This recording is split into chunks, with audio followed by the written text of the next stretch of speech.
बिस्मिल्लाहिर्रहमानिर्रहीम। अस्सलाम वालेकुम dear friends, welcome back to our channel. उम्मीद है आप सब खैरियत से होंगे और हमारी वीडियोस को लाइक कर रहे होंगे। आज क्रिमिनल लॉ के अंदर हमने सेक्शन 336 ऑफ द पीपीसी पढ़ना है, जिसमें पनिशमेंट फॉर इतलाफ़ सलाहियत उज़्व को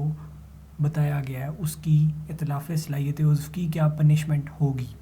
तो आइए देखते हैं कि बेर एक्ट की क्या लैंग्वेज है। तो पहले हम बेर एक्ट की लैंग्वेज देखेंगे, फिर हम इसको आसान ज़ुबान के अंदर बताएंगे कि इसका मतलब क्या है।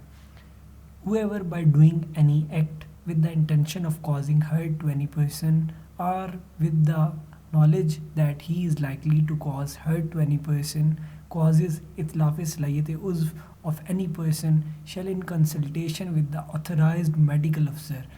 officer be punished with qisas, and if the qisas is not executable, keeping in view the principles of equality in accordance with the injunctions of Islam, the offender shall be liable to arsh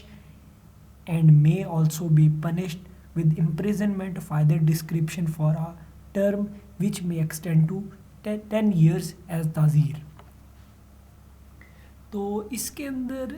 basically यही बात बताई गई है कि अगर कोई इंसान कोई एक ऐसा एक्ट करता है ये जानते हुए और इंटेंशन के साथ कि वो किसी को दूसरे को हर्ट पहुँचाए और उसके इस एक्ट की वजह से किसी का इतलाफ़ सलाहियत उज़्व हो जाता है, तो ऐसे किसी भी इंसान को मेडिकल जो ऑथराइज्ड मेडिकल ऑफिसर होता है, यानी मजाज जो मेडिकल अफसर होता है, उसके मशवरे के मुताबिक उसके मशवरे से उसको पनिशमेंट दी जाएगी किसास की, यानी कि उसका भी इतलाफ़ सलाहियत उज़्व किया जाएगा, यानी उसके भी किसी अज़ा को उसकी जो सलाहियत है उसके अज़ा की या उसकी जो मतलब है कारकर्दगी है उसको ख़त्म किया जाएगा, या उसको मकसद है उसकी मुकम्मल तौर पे मुस्तकिल तौर पर उसकी जो बनावट होगी उसको तब्दील कर दिया जाएगा। तो इसमें सेम किसास किया जाएगा। लेकिन अगर किसास पॉसिबल ना हो, मतलब है कि इस्लामी अहकामात की रोशनी में और जो आपके जो हैं प्रिंसिपल्स ऑफ इक्वालिटी यानी मसावात के जो असूल हैं उनको देखते हुए, अगर उनको मद्देनज़र रखते हुए किसास पॉसिबल नहीं है, तो फिर ऐसे केस में जो ऑफेंडर होगा he will be liable to अर्श,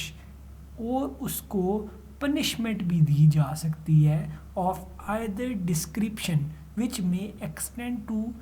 10 years एज ताज़ीर, यानी कि 10 साल के लिए सज़ा भी दी जा सकती है, किसी भी किस्म की सज़ा हो सकती है, यानी इम्प्रिजनमेंट जो होगी वो रिगरस भी हो सकती है और आम सज़ा जो होती है कैद जो होती है सिंपल इम्प्रिजनमेंट वो भी हो सकती है। तो सबसे पहले हमें बताया गया इतलाफ़ सलाहियत उज़्व के केस के अंदर सबसे पहले तो किसास की सज़ा होगी, लेकिन अगर किसास पॉसिबल ना हो तो अर्श दिया जाएगा, और अर्श के साथ यानी कि इसके अलावा ये भी हो सकता है कि इम्प्रिजनमेंट ऑफ आइदर डिस्क्रिप्शन भी दी जा सकती है, यानी रिगरस या फिर सिंपल फॉर 10 years एज ताज़ीर। तो उम्मीद है कि आपको आज का लेक्चर समझ आया होगा। आपकी समातों का बहुत शुक्रिया। अल्लाह हाफ़िज़।